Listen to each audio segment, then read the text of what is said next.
అమ్మా!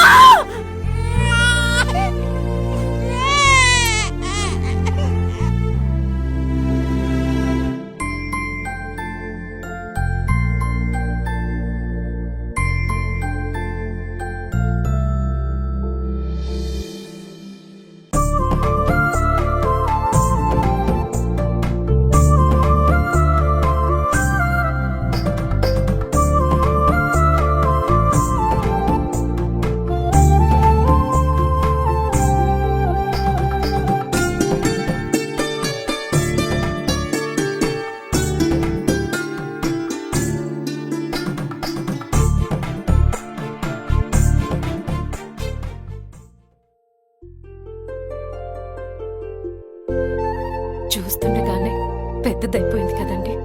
అదెప్పటికీ నాకు సినిమా కళలు ఏదో రోజు వదిలి వెళ్ళిపోతుంది. తట్టుకోలేకపోతున్నానే. నాకు జాబ్ వచ్చింది నాన్న. ఎంత కష్టపడి పెంచాం. ఇప్పుడు చూడు నిన్ను అమ్మని ఎంత బాగా చూసుకుంటాను.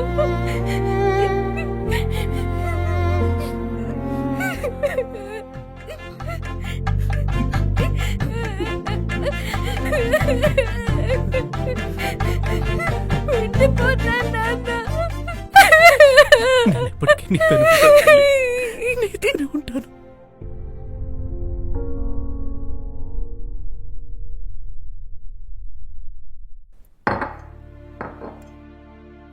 జీవితం అంటే ఓ చక్కని ప్రయాణం.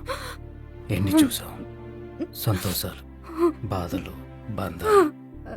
నీకేమనిపిస్తుంది? అవును, సంతోషమైన జీవితం. ఇది నిజమైతే బాగుండనిపిస్తుంది. నేను బ్రతుకుంటే బాగుండనిపిస్తుంది. నన్ను ఈ భూమి మీదకి రప్పించుంటే బాగుండనిపిస్తుంది. నాకు ఈ జీవితం కావాలి.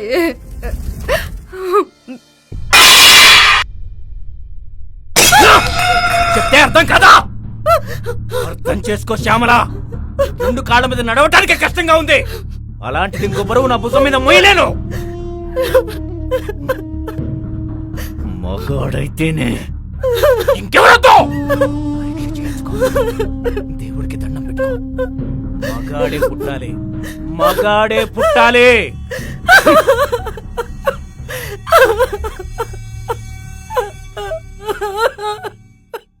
ఇది గవర్నమెంట్ కి తెలిసిందనుకో, నీకు నాకు ఏమవుద్దో తెలుసా? అందుకే కదరా నిన్ను వెతుక్కుంటూ వచ్చింది. 20,000 అవుద్ది. జీవితాంతం భరించే కన్నా తల తాకట్టు పెట్టైనా తీసుకొస్తా. తెచ్చి ఆడదైతే అబార్షన్ చేయించేస్తా.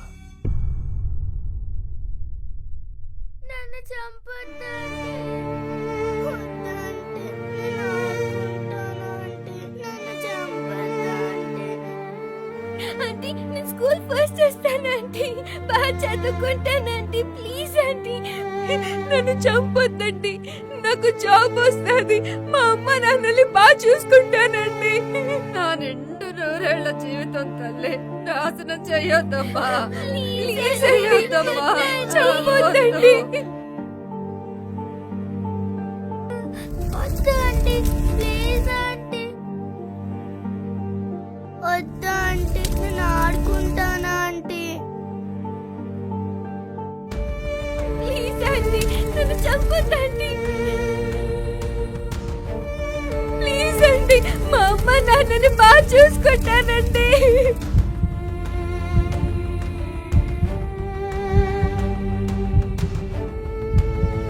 నా నిండు నూరేళ్ల జీవితం నాశనం చేయొద్దమ్మా.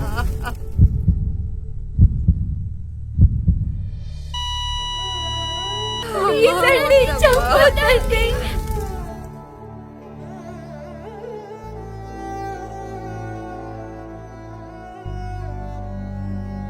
ఓ అందమైన జీవితాన్ని చిదిమెయ్యొద్దు.